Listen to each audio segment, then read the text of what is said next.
Hello everyone, welcome to study journey with you friends. जैसा कि मैंने आप लोगों से प्रॉमिस किया था कि मैं आपको एक हिंदी की मैराथन क्लास देने वाली हूं, जिसके अंदर हम मैक्सिमम टॉपिक्स को कवर करने की कोशिश करेंगे। ये जो मेरी क्लास है, ये आप एक तरह से ये समझिए कि मैं आपके एज ए फ्रेंड हूँ और आप लोगों को नोट्स रिवाइज़ करवा रही हूँ। आपको फटाक से इन नोट्स को रिवाइज़ कर लेना है। ज़्यादा लंबी वीडियो नहीं रखेंगे, एक लिमिट में ही रखेंगे और मैक्सिमम टॉपिक्स कवर करने की कोशिश करेंगे। सिर्फ पॉइंट टू पॉइंट बातें होंगी जो आपको एज इट इज़ एग्ज़ाम में देखने को मिल जाएंगे। ये क्लास आपके लिए एचटेट एग्ज़ाम या फिर और जितने भी टेट एग्ज़ाम होते हैं, KVS, NVS, DSSS, जहाँ पर भी हिंदी आती है, उन सभी में महत्वपूर्ण रहने वाली है। स्पेशली फॉर CET ये इस क्लास को डिज़ाइन किया गया है। तो आप लोग इसको आराम से देखिएगा। अगर आपको मेरी स्पीड कम लगे तो आप इसको 2x पे करके देख लीजिएगा, लेकिन एग्ज़ाम में जाने से पहले इसको ज़रूर देख जाइएगा। तो चलिए फ्रेंड्स, ज़्यादा टाइम वेस्ट नहीं करेंगे, वीडियो को स्टार्ट करते हैं। सबसे जो हमारा फर्स्ट टॉपिक है वो आता है हमारा हिंदी भाषा उद्भव एवं विकास। कि जब हम हिंदी पढ़ रहे हैं तो हमें ये तो पता होना चाहिए कि हिंदी का उद्भव कहाँ से हुआ है, किस तरह से जो हिंदी है वो कौन से परिवार में आती है, उसकी क्या क्या हिस्ट्री रही है, तो ये सब हमें पता होना चाहिए। तो सबसे पहले कुल भाषाएं 3000। भाषा परिवार आपसे पूछता है तो 13 भाषा परिवार होते हैं, जिनमें जो 4 भाषा परिवार होते हैं वो मुख्य परिवार होते हैं, जिसमें कौन कौन से हैं? भारोपीय, द्रविड़, आस्ट्रो एशियाटिक, चीनी तिब्बती, नागा मुंडा, जिसका दूसरा नाम है चीनी तिब्बती का नागा मुंडा। भारोपीय जो परिवार होता है वो सबसे बड़ा भाषा परिवार होता है। इसके अंतर्गत हिंदी, संस्कृत, पाली, प्राकृत, अपभ्रंश, हिंदी, बांग्ला, गुजराती, मराठी, ये सभी भाषाएं भारोपीय भाषा परिवार के अंतर्गत आती हैं। तो यहाँ पर हमारे से क्या क्वेश्चन पूछा जा सकता है कि जो हिंदी है वो कौन से भाषा परिवार के अंदर आती है? तो भारोपीय भाषा परिवार, और भारोपीय भाषा परिवार सबसे बड़ा भाषा परिवार होता है। इसी के साथ जो द्रविड़ भाषा परिवार होता है, जो तमिल, तेलुगु, कन्नड़, मलयालम जो भाषाएं होती हैं वो द्रविड़ परिवार के अंतर्गत आती हैं। अब आ जाता है भाषाओं का अवरोही क्रम, यानी सबसे ज़्यादा बोले जाने वाली भाषा कौन सी है? चिन्नी मंदारिन, सेकंड अंग्रेजी, थर्ड हिंदी और फोर्थ बांग्ला। ये इस तरह से इसका अवरोही क्रम है, घटता हुआ क्रम आपको याद रखना है। जो भाषा जो शब्द है वो भाष धातु से बना है, और भाष धातु संस्कृत की होती है, जिसका अर्थ होता है बोलना। जो हिंदी शब्द है, हम हिंदी भाषा की बात नहीं कर रहे, हिंदी शब्द की बात कर रहे हैं, तो हिंदी शब्द फारसी भाषा का है, ये भी आपको याद रखना है।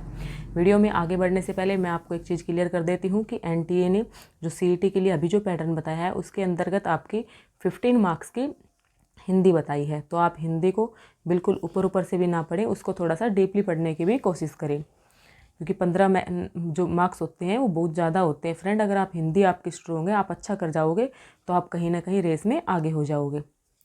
तो चलिए फ्रेंड्स, आगे स्टार्ट करते हैं। सबसे पहले जो भाषा थी वो संस्कृत भाषा को सबसे पुरानी भाषा माना जाता है। संस्कृत के बाद पाली का विकास हुआ, पाली से प्राकृत, प्राकृत से अपभ्रंश, और अपभ्रंश से आई है हमारी हिंदी। इसके बीच में शौरसेनी या आहट को भी बताया जाता है। जो संस्कृत का काल था वो 150 ईसा पूर्व से 500 ईसा पूर्व था, पाली का 500 ईसा पूर्व से 1 ईस्वी, प्राकृत का 1 ईस्वी से 500 ईस्वी, अपभ्रंश का 500 ईस्वी से 1000 ईस्वी, और जो हमारी हिंदी है वो 1000 ईस्वी से अब तक चली आ रही है।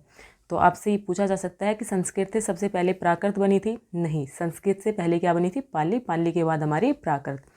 जो गुप्त काल था, गुप्त काल में संस्कृत यूज होती थी पहले, लेकिन बाद में वो संस्कृत किस में तब्दील हो गई थी? पाली में, क्योंकि संस्कृत के बाद पाली भाषा का ही विकास हुआ है।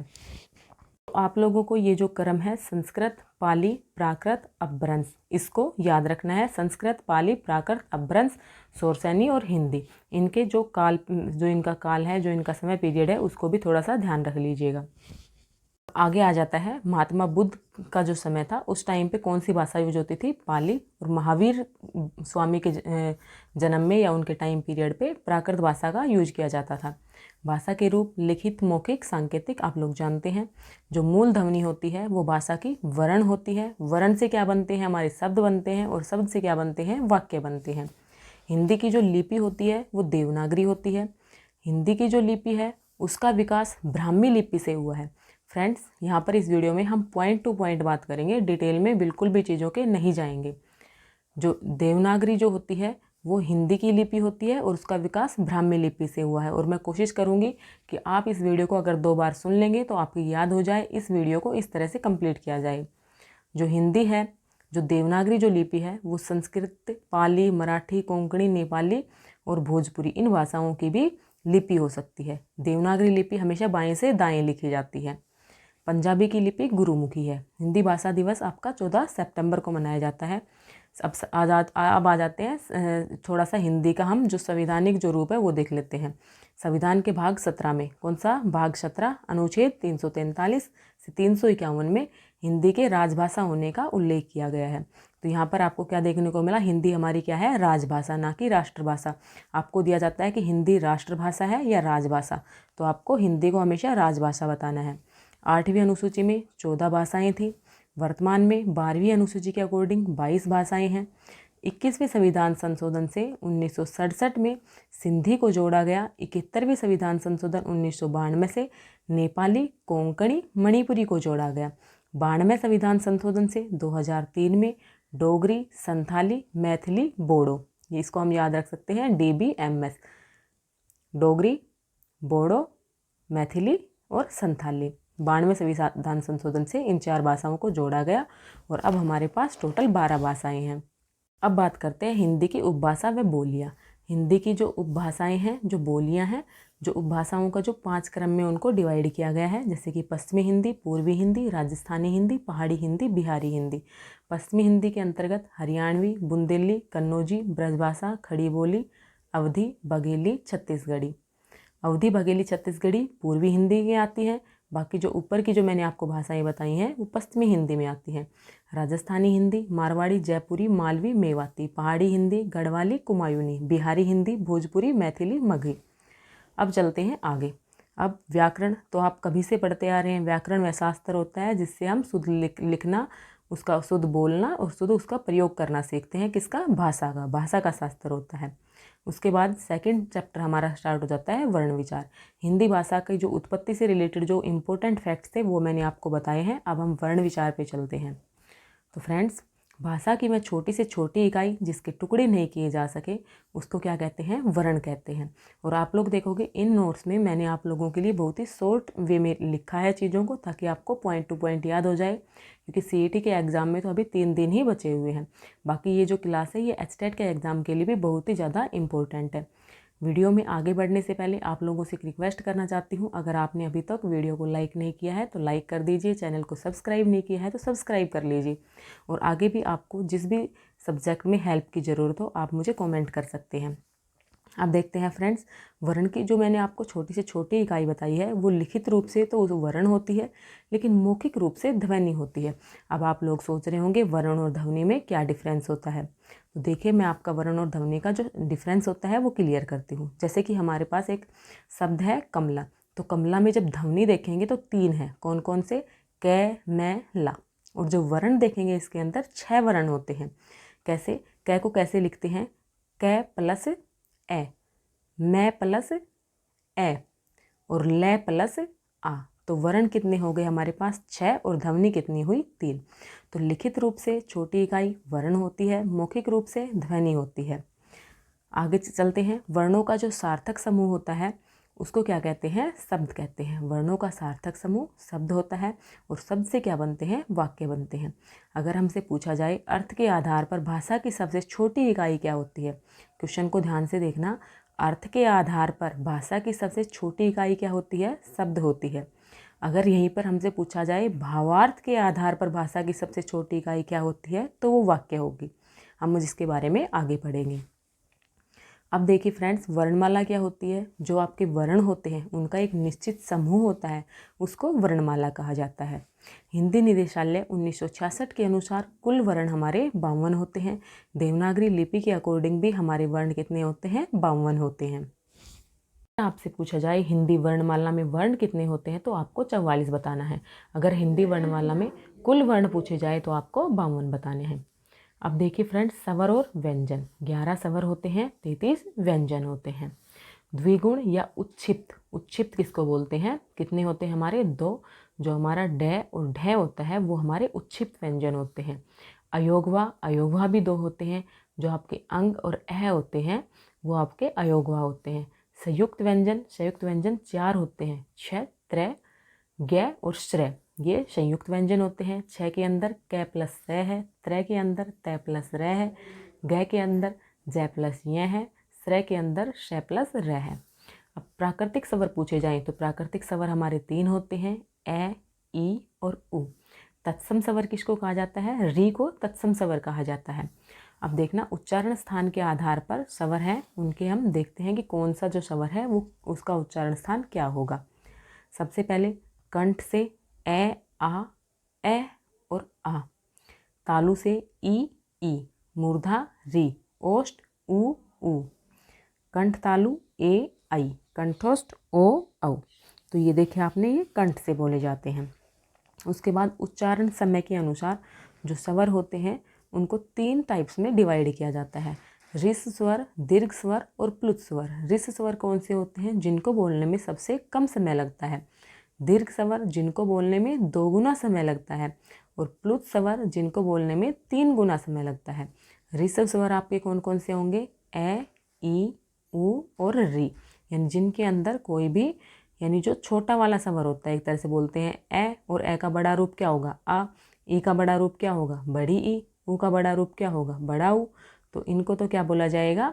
ये तो दीर्घ स्वर में आ जाएंगे, क्योंकि इनको बोलने में दुगना समय लगेगा और इनको बोलने में कम समय लगेगा, तो ये हमारे ऋष स्वर में आते हैं।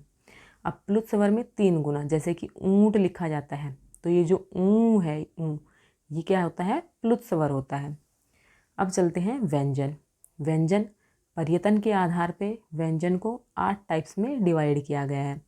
तो देखिए, उनको जो बोलने का पर्यटन है उसके आधार पर व्यंजन को 8 टाइप में डिवाइड किया गया है। वो 8 टाइप्स कौन कौन सी होती है उनके बारे में देखते हैं। इससे पहले मैं उम्मीद करती हूँ आप लोग स्वर और व्यंजन तो जानते ही होंगे। स्वर क्या होते हैं? हमारे 11 होते हैं, और व्यंजन यानी जिसके बिल्कुल भी और टुकड़े नहीं किए जा सकते, जबकि जो व्यंजन होते हैं वो स्वर के साथ मिलने से ही व्यंजन बनते हैं। अब देखना व्यंजन, देखिए, स्पर्श व्यंजन, स्पर्श संघर्षी व्यंजन, उच्छिप्त व्यंजन, लुंठित व्यंजन, अंतस्थ व्यंजन, पार्श्विक व्यंजन, उष्म व्यंजन और अर्धस्वर व्यंजन। इस तरह से व्यंजन 8 प्रकार के होते हैं। स्पर्श व्यंजन के अंतर्गत कैसे मैं तक आते हैं, कैसे मैं तक स्पर्श व्यंजन। स्पर्श संघर्षी छ, जय, झ, ये स्पर्श संघर्षी होते हैं। इनको तो आपको याद ही करना पड़ेगा।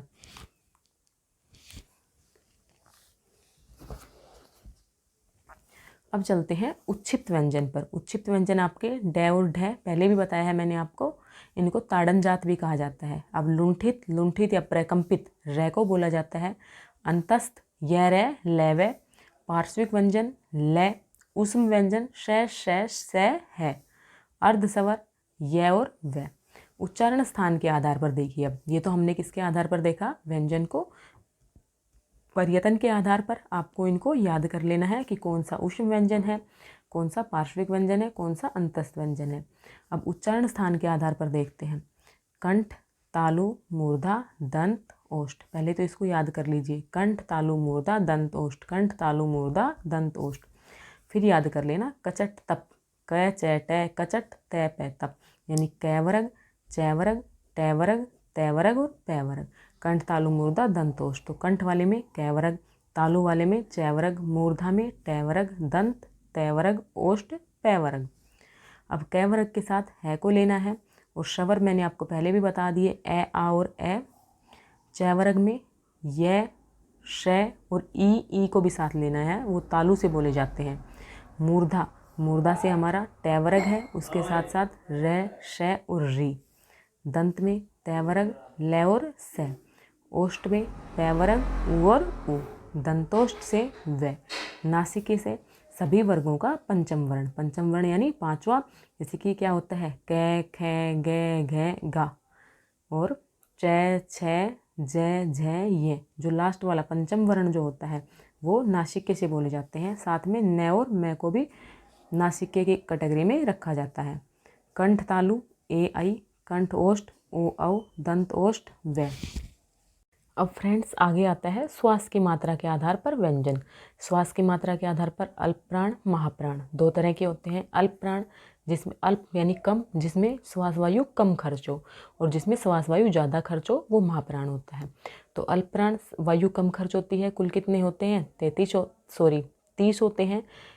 कौन कौन से होते हैं? सभी वर्गों का 1 3 5। क्या याद करोगे? 1 3 5, 1 3 5, साथ में य रै लैव और साथ में 11 सवर। तो इस तरह से टोटल कितने हो गए? 30। 1 3 5 बोले तो यानी कै, गै और गै जो लास्ट का होता है, अंगा भी बोलते हैं ना इसको। तो इस तरह से आपको चीज़ें याद रखनी है। महाप्राण सभी वर्गों का दूसरा चौथा, साथ में श है और है। अब देखिए फ्रेंड, जो मैंने आपको क्या बताए थे उच्चारण स्थान के आधार पर। अब अल्पप्राण, महाप्राण और इसी के साथ आते हैं घोष और अघोष।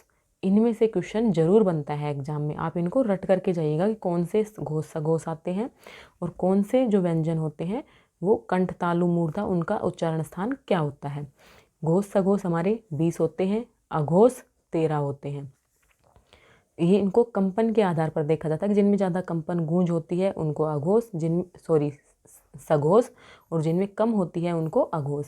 सभी वर्गों का तीसरा चौथा पांचवा। उसमें तो क्या था, अल्पप्राण में 1 3 5 और यहाँ पर तीसरा चौथा पांचवा और साथ में य रै लै वै है। और अघोष में सभी वर्गों का पहला दूसरा, साथ में श।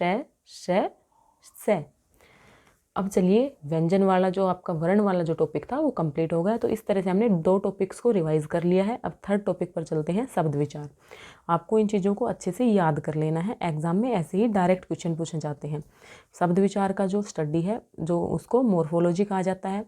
जो आपका स्वतंत्र वर्ण समूह होता है, जिसका क्या हो, सार्थक रूप हो, जिसका सार्थक मेल हो, जिसका कुछ अर्थ निकल रहा हो, उसको क्या कहते हैं? शब्द कहते हैं। जो उसका वर्गीकरण होता है शब्दों का 4 तरह से होता है। पहला जो वर्गीकरण है वो उत्पत्ति या स्रोत के आधार पर होता है। उत्पत्ति के आधार पर शब्द 4 तरह के होते हैं, तत्सम, तद्भव, देशज और विदेशज। तत्सम यानी उसके समान। तो हिंदी भाषा संस्कृत भाषा से निकल कर आई थी ना, तो तत्सम यानी संस्कृत के वे शब्द जो हिंदी में ज्यों के त्यों, हिंदी में वैसे के वैसे प्रयुक्त हो रहे हैं, उनको तत्सम शब्द कहते हैं। तद्भव जिनका जन्म हुआ हो, संस्कृत से तद्भव, भव का मतलब क्या होता है? उत्पन्न होना, तो उनको क्या कहते हैं? तद्भव कहते हैं।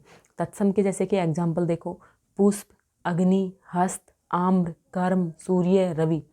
आपको एक खासियत बताती हूँ, तत्सम वालों में आपको या तो कोई व्यंजन आधा मिलेगा, या ऊपर रै मिलेगा, या फिर नीचे रै मिलेगा। तो इस तरह के जो शब्द आपको देखने को मिलेंगे ना, वो तत्सम में आते हैं मोस्टली। तद्भव आपने देखा कि जो संस्कृत से उत्पन्न हुए हैं, जैसे पुष्प का क्या बन गया? फूल। अग्नि का क्या बन गया? आग। हस्त का क्या बन गया? हाथ। आम्र का क्या बन गया? आम। तो ये क्या है? तद्भव है। जो संस्कृत से उत्पन्न हुए हैं उनको तद्भव शब्द कहा जाता है। फिर आता है देशज और विदेशज। देशज जो जन सामान्य बोलचाल भाषा से आए हैं, जैसे कि खिड़की, लोटा, डिब्बा, तेंदुआ, यानी जो साधारण जो लोकल लैंग्वेज है उसके अंदर यूज होते हैं, उनको देशज शब्द कहा जाता है। अब बात करते हैं विदेशज। जो विदेशी भाषाओं से आए हैं इनको आगत शब्द भी कहा जाता है, जैसे कि अलमारी, कैंची, कारतूस, किताब, ये सब विदेशज शब्द हैं। अब जो संकर होता है, 2 भाषाओं से मिलकर बना हुआ शब्द को क्या कहते हैं? संकर। ये भी आप एक बार देख लेना, जैसे कि छायादार, बैलगाड़ी। तो फ्रेंड्स, अब हमने क्या देखा? उत्पत्ति के आधार पर देखे थे। सेकंड जो टाइम पाती है शब्द की, वो रचना के आधार पर। शब्द जो होते हैं उनको 4 तरह से डिवाइड कर सकते हैं। फर्स्ट हमने पढ़ा उत्पत्ति के आधार पर, तत्सम, तद्भव, देशज, विदेशज। तत्सम जो संस्कृत के समान ज्यों के त्यों हो, जो संस्कृत से उत्पन्न हुए, वो तद्भव। देशज जो लोकल लैंग्वेज में प्रयुक्त होते हैं, और विदेशज जो बाहर से आए हैं, जो विदेशों की भाषाओं से आकर के हिंदी में रम गए हैं। रचना के आधार पर रूढ़, यौगिक और योग रूढ़। देखिए, जो विशेष अर्थ को प्रकट करते हो, जिसके खंड ना हो सकते हो, जैसे धूप। अब धूप है, अपने आप में क्या है? एक शब्द है, तो इसमें धू प्लस पै मिला हुआ है, तो इनका कोई अलग से अर्थ नहीं निकलता। वो अपने आप में क्या होते हैं? एक विशेष अर्थ को प्रकट करते हैं, और जिसके और टुकड़े नहीं हो सकते। धूप, बाल, गर्मी, घर, तो इनको रूढ़ शब्द कहते हैं।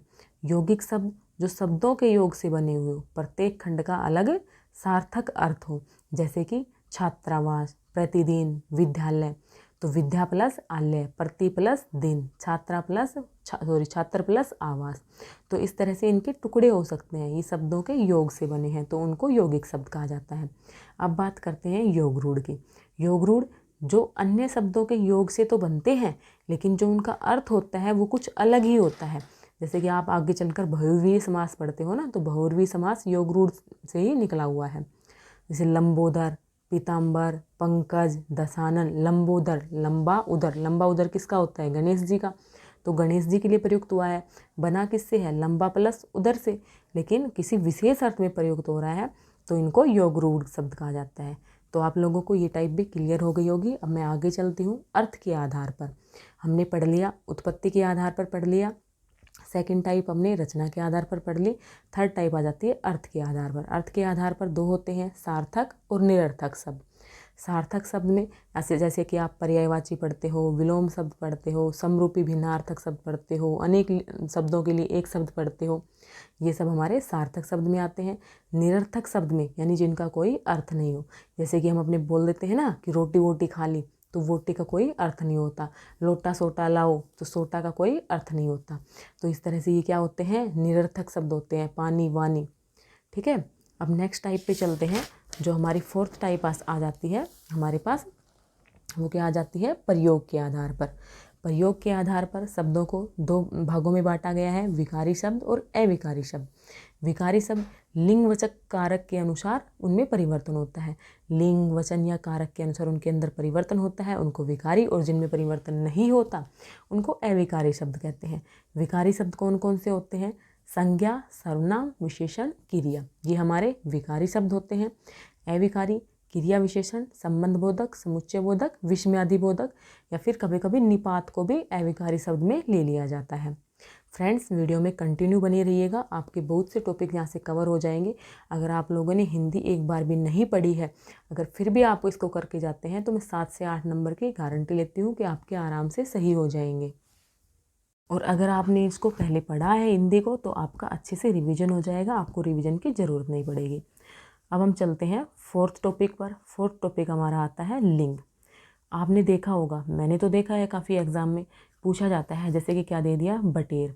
बटेर बताओ पुल्लिंग है, स्त्रीलिंग है, या फिर दोनों नहीं है, इस तरह से ऑप्शन दिए जाते हैं। तो लिंग वाला जो टॉपिक है वो भी हमें अच्छे से आना चाहिए, लिंग की पहचान करनी। तो ये तो आप लोग जानते हैं, लिंग दो तरह के होते हैं, मास्कुलाइन, फेमिनाइन, पुल्लिंग, स्त्रीलिंग। लिंग देखिए, अब जो लिंग की पहचान होती है वो कैसे की जाती है? जो क्रिया व विशेषण शब्द होते हैं, जो उस वाक्य में क्रिया व विशेषण शब्द होते हैं, अगर उनके ऊपर ध्यान दिया जाए तो लिंग की पहचान आसानी से की जा सकती है। अब देखिए आगे चलते हैं। सदैव पुल्लिंग जो रहते हैं, जो हमेशा पुल्लिंग में ही प्रयुक्त होते हैं, उन शब्दों को आप अच्छे से लिख करके नोट कर लेना। बिच्छू, खरगोश, कौवा, तोता, भेड़िया, मच्छर, गेंडा, खटमल, उल्लू, बाज, चीता, भालू, कछुआ, गीदड़, ये सब क्या है? सदैव पुल्लिंग शब्द हैं। अब आ जाते हैं समुदायवाचक संज्ञाएं, जैसे कि परिवार, दल, समाज, झुंड, गुलदस्ता, लोग, पर्वत, सागर, देश, पेड़, महीने, धातु, नक्षत्र, शरीर के अंग, दिन, ये सब क्या होते हैं? समुदायवाचक संज्ञाएं, और ये सब क्या होते हैं? पुल्लिंग होते हैं। जैसे कि हमारे पास आ गया माउंट आबू पर्वत। तो माउंट आबू पर्वत बहुत ऊंचा खड़ा है, तो माउंट आबू पर्वत बहुत ऊंचा खड़ी है नहीं बोलते, खड़ा है बोलते हैं। ठीक है, तो ये क्या होते हैं? पुल्लिंग होते हैं। सागर हो गए, अरब सागर, ये सब क्या होते हैं? देश हो गए, ये सब क्या होते हैं? पुल्लिंग की तरह यूज किए जाते हैं। कुछ अपवाद होते हैं वो आपको याद रखने हैं, जैसे कि धातु के अंदर लोहा, सोना, तांबा, हीरा, ये सब क्या आते हैं? पुल्लिंग में आते हैं, जबकि जो चांदी होती है वो किस में आती है? स्त्रीलिंग में आती है। जैसे कि नक्षत्र यानी बुध, शुक्र, पृथ्वी, मंगल, ये जो होते हैं ये पुल्लिंग में आते हैं, लेकिन आपको पृथ्वी का अच्छे से याद रखना है, पृथ्वी को स्त्रीलिंग कहा जाता है, ये अपवाद है। अब शरीर के अंग, हाथ, पैर, ये सब किस में आ गई? पुल्लिंग में आ गई। लेकिन आगे मैं दिखाऊंगी आपको शरीर के अंग स्त्रीलिंग में भी आते हैं, जैसे कि क्या हो गई? हमारी छाती हो गई, उंगली हो गई, तो इनको क्या करते हैं? इनको स्त्रीलिंग में लेते हैं। तो हमें किसी भी जो हमारा वाक्य दिया होगा उसके अंदर उसका क्रिया विशेषण के शब्दों पर अगर ध्यान देंगे तो लिंग की पहचान आराम से की जा सकती है। स्त्रीलिंग किसी भी नदी का नाम होता है, ब्रह्मपुत्र नदी को छोड़कर। भाषा, तिथि, बोली, बर्तन, शरीर के अंग, बर्तन यानी चम्मच, कढ़ाई, थाली, प्लेट, ये सब किस में आते हैं? स्त्रीलिंग में आते हैं। शरीर के अंग मैंने आपको बता ही दी। अगर शब्दों के अंत में आई, ई होता है तब भी हमारा क्या बन जाता है? स्त्रीलिंग बन जाता है। अब देखो सदैव स्त्रीलिंग, ये हमेशा स्त्रीलिंग में ही प्रयुक्त होते हैं। गिलहरी, तितली, दीमक, मक्खी, मैना, छिपकली, चील, कोयल, मकड़ी, लोमड़ी, मछली, जूं आदि। तो इनको आपको लिस्ट बना करके याद कर लेना है। अगर ऐसा कोई वर्ड आता है तो वो सदैव स्त्रीलिंग होगा। अब आ जाते हैं पदसूचक शब्द। जो पदसूचक शब्द होते हैं जैसे कि पार्षद, सचिव, गवर्नर, राजदूत, मुख्यमंत्री हो, राष्ट्रपति हो, प्रधानमंत्री हो, तो ये क्या होते हैं? पदसूचक होते हैं। ठीक है, ये उभयलिंगी होते हैं, दोनों के लिए प्रयुक्त किए जाते हैं। अब आगे चलते हैं, नेक्स्ट टॉपिक हमारा आ जाता है संधि। तो इस तरह से हमने 4 टॉपिक कवर कर लिए हैं। अब हम 5वें टॉपिक पर चलते हैं और आप लोग देख रहे होंगे कि आपका रिवीजन बहुत ही जल्दी से हो रहा है, तो आप इस वीडियो को कंप्लीट देखना। संधि भी देखिए फ्रेंड्स, संधि क्या होती है? अगर आप लोग डिटेल में संधि पढ़ना चाहते हैं तो मैंने अपने चैनल पर 3 वीडियो बनाई हुई है, स्वर संधि, व्यंजन संधि, विसर्ग संधि, वो डिटेल में है, आप उसको देख सकते हैं। लेकिन यहाँ पर हम शॉर्ट में पढ़ेंगे। वर्णों के मेल से होने वाले विकार को क्या कहते हैं? संधि कहते हैं। अब संधि 3 तरह की होती है, स्वर संधि, व्यंजन संधि और विसर्ग संधि। जो मोस्टली जो एग्जाम्पल आते हैं वो स्वर संधि के आते हैं। उसमें से हमें छांटना होता है कि इस वर्ड में दीर्घ संधि है, गुण संधि है, वृद्धि संधि है, यण संधि है या अयादि संधि है। क्योंकि स्वर संधि कितने तरह की होती है? 5 तरह की होती है। दीर्घ संधि में क्या होता है? हमारा ए आ जो होता है, ए या आ यानी सजातीय स्वर जो होते हैं वो मिल करके क्या बन जाता है? आ। अगर ई, छोटी ई हो, बड़ी ई हो, छोटी ई हो, बड़ी ई हो, अगर उन दोनों को मिलते हैं तो बड़ी ई बन जाती है। छोटा ऊ बड़ा ऊ, छोटा ऊ बड़ा ऊ के साथ जब मिलता है तो बड़ा ऊ बन जाता है। जैसे कि एग्जाम्पल से देखिए, पुस्तकालय, तो इसको जब हम तोड़ेंगे तो क्या बनता है? पुस्तक प्लस आल्य।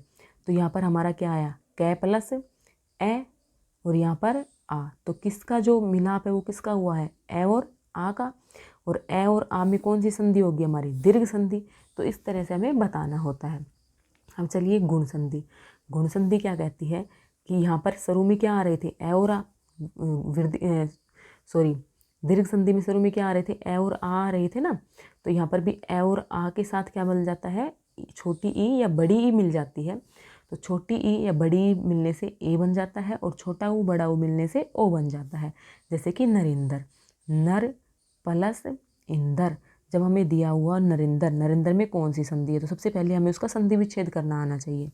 जब हम इसका संधि विच्छेद करेंगे तो क्या बनता है हमारे पास? नर प्लस इंदर। नर यानी रे प्लस ए, तो यहाँ पर क्या आया है? ए प्लस ई। ए प्लस ई क्या बन जाता है? ए।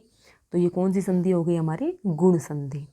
इसी तरह से ए और आ के साथ जब ऊ और ऊ मिलता है तो बड़ा ओ बन जाता है। जैसे कि ज्ञानोपदेश, ज्ञान प्लस उपदेश। इसके अंदर ये भी याद रखनी है, अगर ए और आ के साथ री को मिलाया जाए तो अर बनता है। अब फ्रेंड आप ना इनको याद करने की आपको एक ट्रिक बताती हूँ। आप ना ऐसे याद कर लीजिए, दीर्घ, गुण, वृद्धि, यण, अयादि, ये तो आपको याद हो गया। फिर आप क्या करेंगे, जो आपको दीर्घ वाली संधि होगी उसके अंदर आपको जो सेम सेम होते हैं उनको करना होता है। तो ये तो आपको याद हो जाएगा भाई, ए के साथ ए मिलेगा, ए के साथ आ मिल सकता है, यानी सेम सेम सजातीय स्वर मिलते हैं। गुण संधि में आपको पहले ए और आ के साथ किसको मिलाना होगा? ई और ई को। फिर उसके बाद आगे चलेंगे तो ए और आ के साथ ई और ई से आगे चलने के बाद क्या आते हैं? ई और ऊ के बाद आगे चलने के बाद क्या आते हैं? ए और आई। तो वृद्धि में ए और आई को और ओ और औ को दो स्टेप करके चलते जाना है। देन उसके बाद ई की और ऊ की बारी आ जाती है। उनके साथ अगर कोई भिन्न स्वर आता है, छोटी ई हो, बड़ी ई हो, छोटा ऊ हो, बड़ा ऊ हो, उनके साथ अगर कोई भिन्न स्वर आता है या फिर री के साथ कोई भिन्न स्वर आता है तो छोटी ई और बड़ी ई के तो यह बन जाता है, छोटा ऊ बड़ा ऊ का वह बन जाता है और री का रे बन जाता है। जैसे कि इत्यादि, इत्यादि को कैसे लिखते हैं? इति प्लस आदि। तो ई प्लस ए यानी ई के साथ क्या आ गया? कोई भिन्न स्वर आ गया, यानी ई के साथ ई नहीं आनी चाहिए। अगर ई के साथ ई आएगी तो हमारे क्या बन जाएगा? वो क्या हो जाएगा? दीर्घ संधि का एग्जाम्पल हो जाएगा। ई के साथ हमारा कोई भिन्न स्वर आना चाहिए, भिन्न स्वर आते ही वो यण संधि का एग्जाम्पल हो जाएगा। अब बारी आ जाती है भाई, ई यहाँ पे आ ली दोनों, ओ आ लिया, री आ लिया, तो अब क्या बचता है? ए में दोनों बन जाएंगे, ए और आई और औ। अगर उनके साथ कोई भिन्न स्वर आता है तो ए का आई का आय, ओ का औ और औ का आव हो जाता है। जैसे कि ने प्लस अन, नैन, भो प्लस अन, भवन। तो इस तरह से आपको इन एग्जाम्पल को देखना है। अगर डिटेल में देखना है तो चैनल पर प्लेलिस्ट बनी हुई है संधि की, उसको देख लीजिए 2 की स्पीड पे कर करके। अब व्यंजन संधि और विसर्ग संधि आप जब एग्जाम्पल देखेंगे तो व्यंजन संधि में तय, द, कै, चै, जुम्मे ये सब क्या होते हैं, हलंत में आते हैं। तो आप वहाँ से अंदाज़ा लगा सकते हो कि व्यंजन संधि किस में होगी। बाकी अगर डिटेल आप वीडियो से देख सकते हैं। अब हमारा नेक्स्ट टॉपिक आ जाता है समास। तो भाई अब समास का रिवीजन करते हैं। तो भाई देखिए समास में देखते हैं। संधि में क्या था भाई, दो वर्णों के मेल से होने वाला विकार, लेकिन समास में क्या होता है, दो शब्दों का परस्पर मेल होता है। ठीक है, उसको क्या कहते हैं, समास कहते हैं। और उन पदों के बीच में विभक्ति चिन्हों का क्या हो जाता है, लोप हो जाता है। अब आप लोग सोच रहे होंगे विभक्ति चिन्ह क्या होते हैं, तो इसलिए मैं एक टॉपिक को यहीं पर आपके साथ डिस्कस कर लेती हूँ। बहुत छोटा सा टॉपिक है विभक्ति चिन्ह। विभक्ति चिन्ह हमारे कहाँ पर प्रयोग होते हैं, कारक में पढ़ते थे हम, पढ़े होंगे ना आपने पहले कारक। कारक क्या होता है, डेफिनेशन क्या होती है, संज्ञा या सर्वनाम के जिस रूप का संबंध वाक्य के किसी दूसरे शब्द के साथ प्रकाशित होता है उसे क्या कहते हैं भाई, कारक कहते हैं। हमारे पास कोई सेंटेंस दिया हुआ है, उसके अंदर जो संज्ञा सर्वनाम है उसके साथ और वाक्य का जो संबंध है वो किस तरह से दिखाया गया है, उसी को क्या कहते हैं, कारक कहते हैं। कारक का दूसरा नाम परसर्ग, परसर्ग यानी विभक्ति चिन्हों को ही परसर्ग बोलते हैं। कारक कितनी तरह के होते हैं, 8 प्रकार के होते हैं। संस्कृत में 6 प्रकार के होते हैं। संस्कृत में संबंध और संबोधन कारक को प्रयोग नहीं किया जाता है, जबकि हिंदी में कारक 8 प्रकार के होते हैं। कौन कौन से होते हैं भाई, कर्ता ने कर्म को करण से संप्रदान के लिए अपादान से जुदाई संबंध काके की अधिकरण में पे और संबोधन है। अरे ये सब आप लोगों ने पहले 7th 8th में याद किया होगा, मुझे तो वहीं पे याद किया था, इसको रटा था और मुझे ये अभी तक याद है। यानी आपको पता लग जाएगा जहाँ पर ने आ रहा हो तो भाई वो कर्ता के लिए, को आ रहा हो कर्म, करण से द्वारा, तो इस तरह से इनका पता लगाया जा सकता है। आगे तत्पुरुष समास में भी इसका हम प्रयोग पढ़ेंगे। अब भाई समास के भेद पर चलते हैं। समास के भेद, इनसे सिर्फ आपको कारक में अब तो जो क्वेश्चन है वो बहुत ही कम पूछा जाता है, आपको सिर्फ इतना ही याद कर लेना है। ठीक है, जैसे राम ने रावण को बाण से मारा, पढ़ता था ना, पढ़ते थे ना हम, सॉरी, राम ने रावण को बाण से मारा। तो यहाँ पर क्या होता था, राम ने, तो ये क्या हो गया, कर्ता, कर्ता के साथ ने, और ये कर्म, और बाण से यानी किससे, करण से, तो यहाँ पर कौन सा हो गया, करण कारक। ठीक है, तो भेद पे चलते हैं। तो भाई जो भेद थे वो कितने बताए मैंने आपको, 6 भेद बताए। कौन कौन से, अव्ययीभाव समास, तत्पुरुष समास, कर्मधारय समास, द्विगु समास, द्वंद्व समास और बहुव्रीहि समास। अब भाई मैंने आपको क्या बताया, समास में 2 शब्दों के मेल से बनते हैं ना, तो 2 शब्द होंगे, 2 पद होंगे। तो अभी मैं आपको यहीं पर पहले क्लियर कर देती हूँ कि जिसमें पहला पद प्रधान हो, ये मैं आपको आगे समझाऊंगी। पहला पद प्रधान हो अव्ययीभाव समास, दूसरा पद प्रधान किस किस में होता है, द्विगु समास में, कर्मधारय समास में और तत्पुरुष समास में। कौन सा पद प्रधान होता है, दूसरा पद। दोनों पद प्रधान हो, दोनों पद प्रधान किस में होते हैं, द्वंद्व समास में। अन्य पद प्रधान बहुव्रीहि में। तो ये आपको देख लेना है, पहला पद प्रधान अव्ययीभाव, दूसरा पद द्विगु कर्मधारय तत्पुरुष, दोनों पद प्रधान द्वंद्व और अन्य पद प्रधान बहुव्रीहि समास में। अब चलते हैं अव्ययीभाव समास में। अव्ययीभाव समास क्या होता है भाई, अभी क्या बताया था मैंने आपको, अव्ययीभाव समास में जो पहला पद होता है वही प्रधान होता है, और पहला पद हमारा क्या होगा अव्ययीभाव समास में, अव्यय होगा या फिर कोई उपसर्ग होगा, या तो अव्यय होगा या फिर उपसर्ग होगा। तो यहाँ पर हमारे पास क्या आया, एक अव्यय आया, एक उपसर्ग आया। अब आप लोग सोच रहे होंगे कि अव्यय और उपसर्ग होता क्या है, तो अव्यय और उपसर्ग मैं आपको बताऊंगी, उससे पहले मैं आपको अव्ययीभाव समास अच्छे से समझा देती हूँ। भाई पहला पद अव्यय हो या फिर उपसर्ग हो, और दूसरा पद संज्ञा या संपूर्ण पद हो। देखिए यथाशक्ति, अव्यय तो मैंने अभी आपको बताया था, जिसके ऊपर लिंग वचन कारक का कोई प्रभाव नहीं पड़ता। तो इसमें क्या क्या जुड़ रहा है, ये 2 शब्दों के मेल से बन रहा है, यथा प्लस शक्ति, यथाशक्ति, यथा प्लस शक्ति यानी शक्ति के अनुसार, प्रति प्लस दिन। तो ये जो आप जो आगे वाला जो शब्द देखोगे ना, इसको देखते ही आपको अव्ययीभाव समास का पता लग जाएगा। अगर आपको ये अव्यय या उपसर्ग दिखाई देता है तो आप आंख बंद करके अव्ययीभाव समास पे टिक कर सकते हो। अब जैसे कि कभी कभी क्या होता है, 2 वर्ड एक साथ आ जाते हैं, 2 शब्द, हाथों हाथ, बातों बात, रातों रात, दिनों दिन, तो ये भी किस में आता है, अव्ययीभाव समास में आता है। अब मैं पहले आपको उपसर्ग बता देती हूँ, उपसर्ग क्या होते हैं। तो भाई उपसर्ग क्या होते हैं, 2 चीज़ देखी होंगी आपने, एक उपसर्ग और एक प्रत्यय। तो भाई यहाँ पर हम रिवीजन कर रहे हैं, आप लोग ये मत समझना मैं आपको बिल्कुल डिटेल में नहीं बता रही, जितना हो सकता है मैक्सिमम कवर करने की कोशिश कर रहे हैं मिनिमम टाइम में। तो उपसर्ग जो होते हैं वो तो क्या करते हैं, मूल शब्द के आरंभ में जुड़ते हैं, स्टार्टिंग में जुड़ते हैं, और प्रत्यय क्या होते हैं, मूल शब्द के बाद में जुड़ते हैं। ये डिफरेंस होता है उपसर्ग और प्रत्यय में। तो उपसर्ग में मूल अर्थ का अपना क्या होता है, कोई अर्थ होता है मूल शब्द का, तो मूल शब्द के प्रारंभ में जुड़ के उसके अर्थ को क्या कर देंगे, परिवर्तित कर देंगे, वो हमारे क्या होते हैं, उपसर्ग होते हैं। जैसे कि हमारा क्या है भाई, हार। हार का मतलब क्या होता है, एक तो गले का आभूषण होता है हार, और एक क्या होता है हार, यानी वो जो पराजय, जीत या हार बोलते हैं। तो दो अर्थ होते हैं, हार का अपना अर्थ होता है, लेकिन अगर उसके सामने उप प्लस हार कर दिया जाए, उप प्लस हार, तो क्या बन जाता है, उपहार। और उपहार क्या होता है, कोई भेंट होती है, कोई तोहफा होता है। अब सम प्लस हार, संहार, विनाश करना। वी प्लस आहार, विहार, घूमना। प्र प्लस हार, प्रहार यानी चोट पहुंचाना। आ प्लस हार, आहार, भोजन। परि प्लस हार, परिहार, त्याग देना, किसी चीज़ को छोड़ देना। उत प्लस हार, उद्धार। ठीक है, तो ये क्या हुआ, उसका जो अर्थ था वो पूरी तरह से बदल गया ना, हार का अर्थ। ये हमने आगे जो इनके सामने जोड़ दिए, ये जो शब्द जोड़े हैं, इनको क्या कहते हैं, उपसर्ग कहा जाता है। क्या कहा जाता है इनको, उपसर्ग। उपसर्ग मूल शब्द में जोड़ करके उसके अर्थ को बदल देते हैं। ये उपसर्ग जो होते हैं इनको भी 3 कैटेगरी में डिवाइड किया गया है। आपको एक बार थोड़ा मोटा मोटे तौर पे मैं बता देती हूँ। तत्सम संस्कृत भाषा के उपसर्ग, देखना, तत्सम उपसर्ग भी कहा जाता है इनको, संस्कृत भाषा के उपसर्ग भी कहा जाते हैं। टोटल कितने होते हैं, 22। ये आपको याद नहीं करने, बस एक बार इनको देख लेना है। अति, अधि, अनु, अप, अपि, अभि, औ, आ, प्र, पत्ति, प्रा, परि, निर, निस, दुर, दुस, उद, उप, सु, सम, नि, भी। ये आपको किस लिए देखने हैं, ताकि आपको कोई शब्द दिया जाए, जैसे कि आपको दे दिया उत्खनन।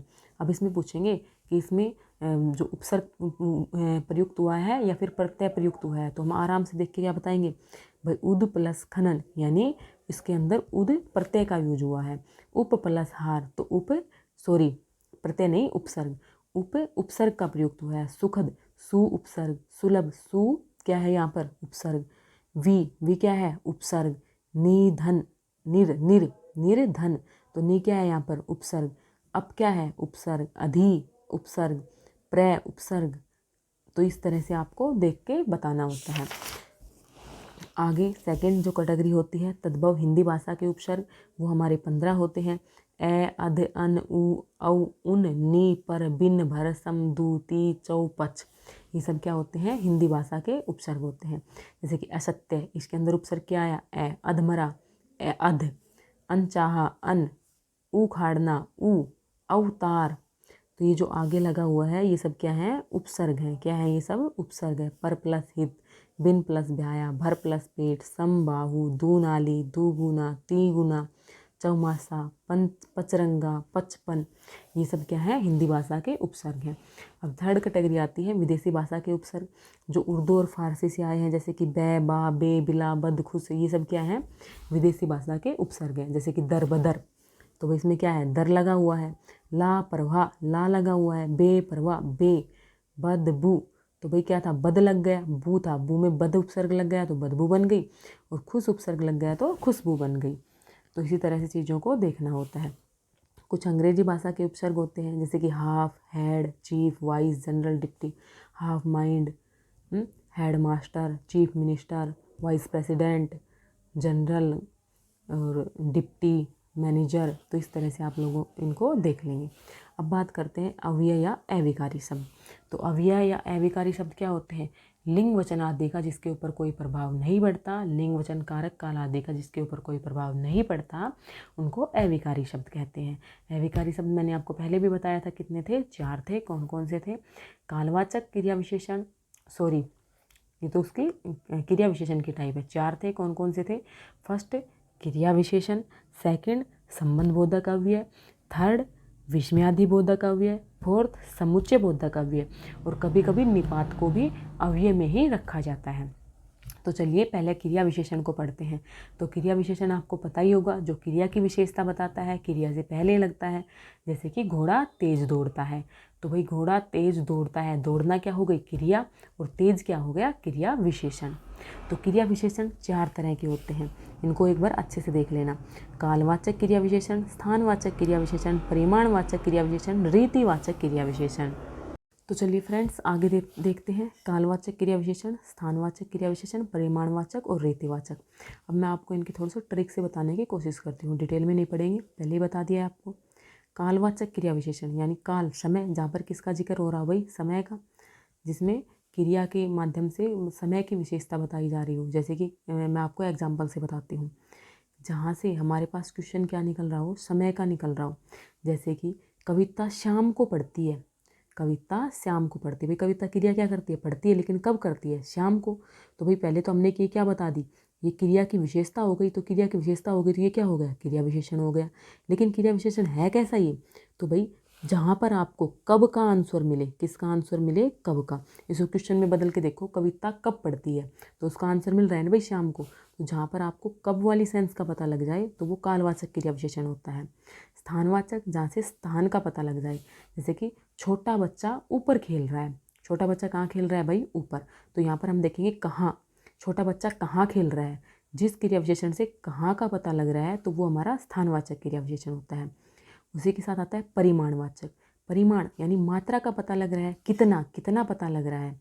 रीति, रीति में यानी तरीका का पता लगता है कि किस तरीके से कोई काम हो रहा है। जैसे कि एग्जाम्पल से देखिए, परिमाणवाचक में मात्रा का पता लगता है, कितना का पता लगता है। जैसे कि अजय बहुत बोलता है, तो इसको क्वेश्चन बना के देखो, अजय कितना बोलता है, तो भाई कितना का आंसर मिल जाएगा ना, कितना बोलता है भाई, बहुत। वह खाकर चला गया, तो वह कितना खाकर चला गया, कितना खाकर चला गया भाई, जरा सा खाकर चला गया। तो मात्रा का पता लग रहा है, तो मात्रा का पता लगता है, वो हमारा परिमाणवाचक क्रिया विशेषण होता है। अब देखो आगे, मीना धीरे धीरे चलती है। तो पहले हमने क्या देखा, चलना क्या है, क्रिया है, और धीरे धीरे चलना इसकी विशेषता बता रहा है। तो जो मीना का जो तरीका है चलने का वो कैसा है, धीरे धीरे। तो जहाँ पर कैसे, कैसे का पता लग रहा हो वो हमारा रीतिवाचक। तो समझ में आया होगा आपको, कालवाचक, स्थानवाचक, परिमाणवाचक, रीतिवाचक। कालवाचक में आपका कब का आंसर मिल जाएगा, स्थानवाचक में कहाँ का, परिमाणवाचक में कितना का, और रीतिवाचक में कैसे का आंसर मिल जाएगा। अब चलते हैं, हम जो क्या पढ़ रहे थे, अव्यय पढ़ रहे थे। अव्यय का जो सेकंड भाग होता है समुच्चय बोधक अव्यय, उसके बारे में देखते हैं। समुच्चय बोधक क्या होता है भाई, दो वाक्यांशों या वाक्यों को आपस में जो जोड़ देता है उसको क्या कहते हैं, समुच्चय बोधक। एक तरह से जो आप इंग्लिश में कंजक्शन पढ़ते हैं ना, उसका काम करता है समुच्चय बोधक अव्यय। जैसे वह बहुत ईमानदार है इसलिए सब जगह आदर पाता है। भाई क्यों पाता है आदर, यहाँ पे किसको किससे जोड़ा गया है, इसको इसलिए से जोड़ा गया है क्योंकि वह बहुत ईमानदार है। तो ये क्या हो गया, हमारा समुच्चय बोधक अव्यय हो गया। जो दो वाक्यों को, दो वाक्यांशों को जोड़ने का काम करता है उसको समुच्चय बोधक अव्यय कहते हैं। दो तरह का होता है, समानाधिकरण और व्याधिकरण। समानाधिकरण में क्या होता है भाई, जैसे कि और, वह, लेकिन, इसलिए, ये सब क्या होते हैं, समानाधिकरण। और व्याधिकरण में क्योंकि, यदि, फिर भी, वो उसमें उसके अंदर कोई कारण होता है, उद्देश्य होता है, उसकी तरफ संकेत किया जाता है, उसके अंदर एक आश्रित उपवाक्य होता है। ठीक है, ये वैसे एग्जाम में कम ही आएगा, आप इसको थोड़ा सा हल्का सा देख लेना, समानाधिकरण और व्याधिकरण को, कि जो समानाधिकरण होगा उसमें समान तरह के दो सेंटेंसेज होंगे, ठीक है, और व्याधिकरण में वो अलग अलग होंगे। वह स्कूल नहीं गया, तो भाई वह स्कूल नहीं गया, तो क्यों नहीं गया, तो उसमें क्या हो गया, व्याधिकरण। वह स्कूल नहीं गया क्योंकि वह बीमार था, तो वो हमारा व्याधिकरण बन गया। और वह इसलिए स्कूल नहीं गया क्योंकि वह बीमार था इसलिए वह स्कूल नहीं गया, तो वो भी क्या हो जाएगा, हमारा समानाधिकरण, जिसके अंदर समान दिखाया जाए लेकिन जिसके अंदर आश्रित दिखाया जाए एक वाक्य को दूसरे पर, तो वो हमारा व्याधिकरण हो जाएगा। ठीक है, आगे देखिए, संबंध बोधक, जिसमें स्पष्ट संबंध बताया गया हो दो संख्याओं के बीच में। जैसे विद्यालय के सामने बगीचा है, अजय के आगे विजय खड़ा है, तो विद्यालय में और बगीचे में क्या बताया गया है, संबंध, के सामने, अजय और विजय में के आगे संबंध बताता है, उसको क्या कहते हैं, संबंध बोधक अव्यय। विस्मयादि बोधक तो बहुत आसान है, जिसके अंदर हमें हर्ष, शोक, घृणा, विस्मय, हे, अरे, ऐसे शब्द दिखाई दे, वाह, हे भगवान, तो ये क्या होते हैं, विस्मयादि बोधक अव्यय होते हैं। अब थोड़ा सा इतना पहुंच गए तो निपात को भी देख लेते हैं। जो शब्द अपने होने का प्रभाव जमाते हैं, जो अलग से अपना बल दिखाते हैं, उनको क्या कहा जाता है, निपात कहा जाता है। जैसे मोहन भी जयपुर जाएगा, तो भी क्या हो गया, निपात। मैं उससे मिला तक नहीं, तो तक क्या हो जाएगा यहाँ पर, निपात। मैं ही एग्ज़ाम देने जाऊँगा, तो ही क्या हो जाएगा वहाँ पर, निपात हो जाएगा। तो भाई आपको अव्यय क्लियर हो गए, उपसर्ग क्लियर हो गए। अब मैं आगे चलती हूँ, जो टॉपिक हमारा चल रहा था समास वाला। समास में आपको अव्ययीभाव समास तो क्लियर हो गया होगा। द्विगु समास पर चलते हैं फ्रेंड्स। यहाँ पर मैं डिटेल में नहीं करवा रही हूँ, तो आप थोड़ा सा एडजस्ट करने की कोशिश करें।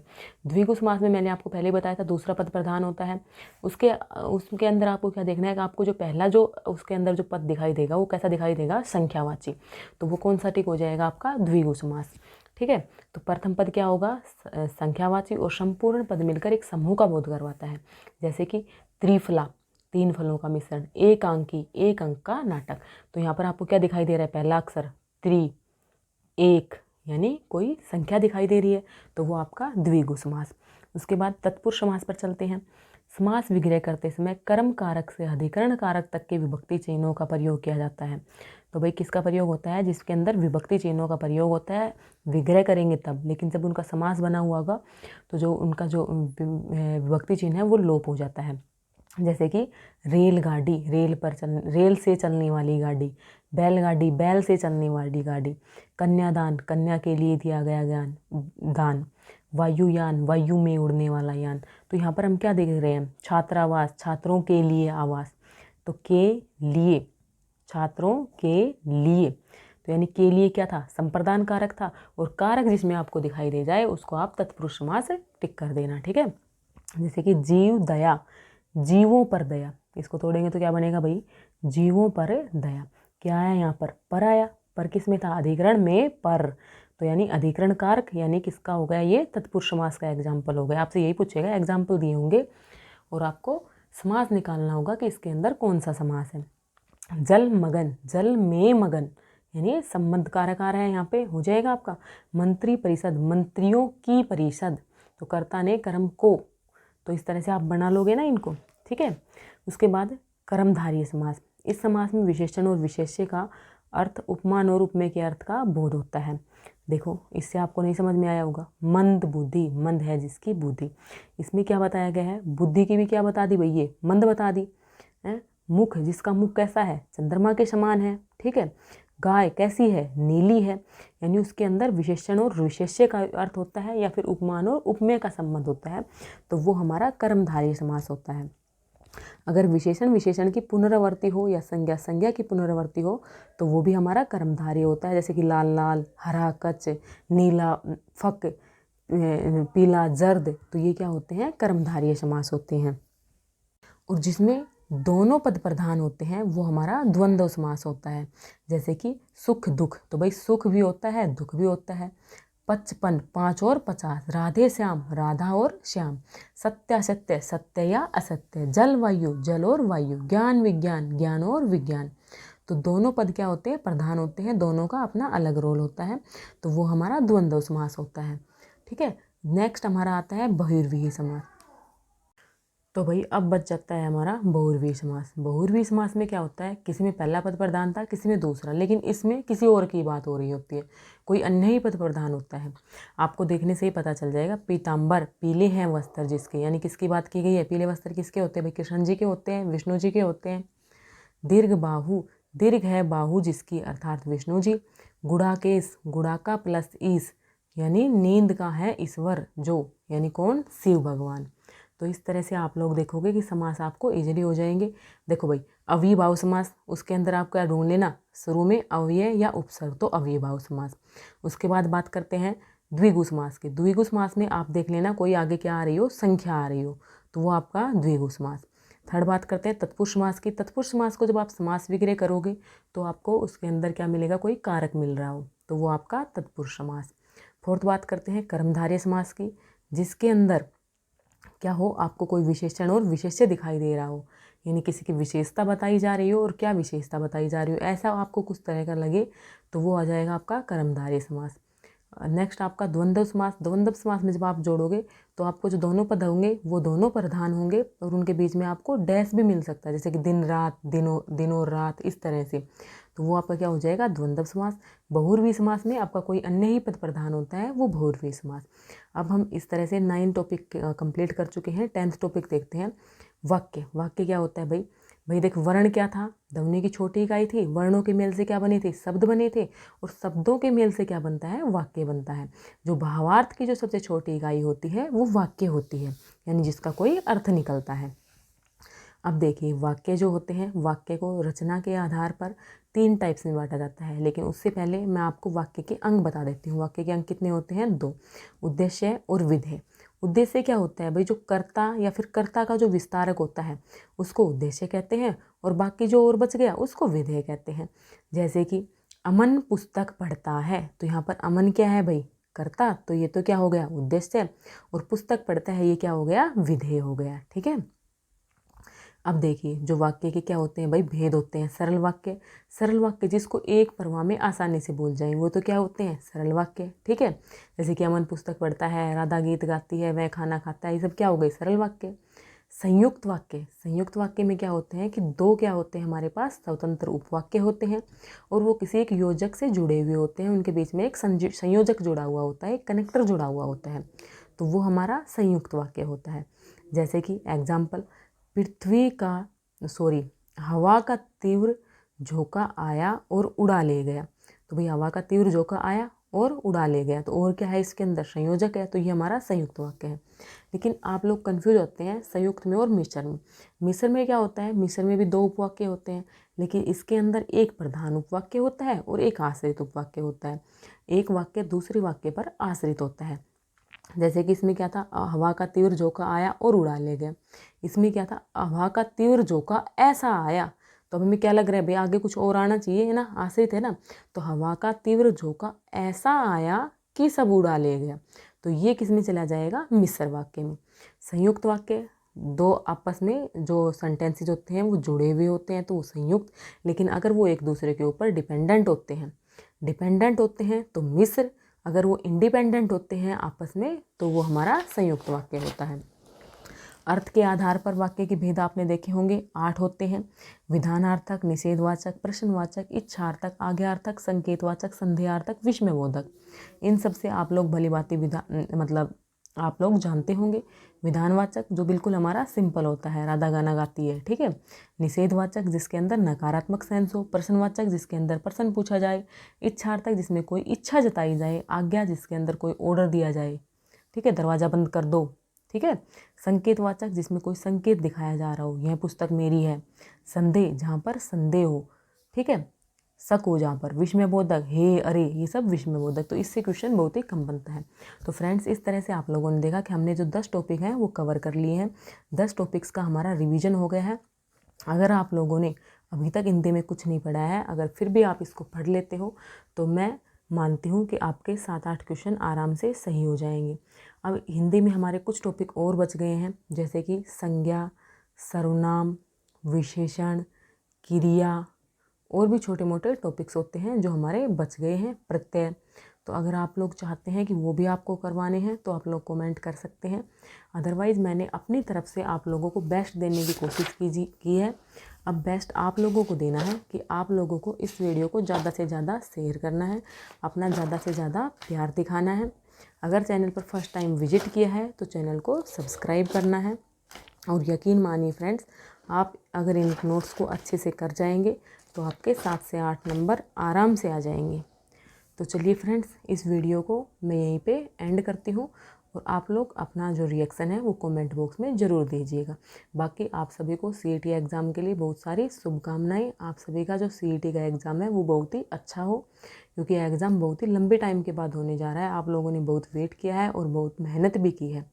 तो all the best for all, जिसने मेहनत की है वो कामयाब ज़रूर हो जाए।